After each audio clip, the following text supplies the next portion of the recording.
அந்த அறிவிப்போல் அன்ப தருவாளே சின்ன அறிவிப்பும் இன்றி சுடுவாளே நீயும்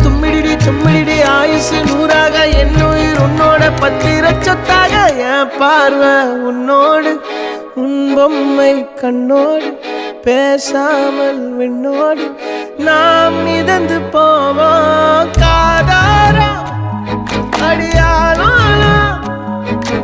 நான் தாங்க மாறோடு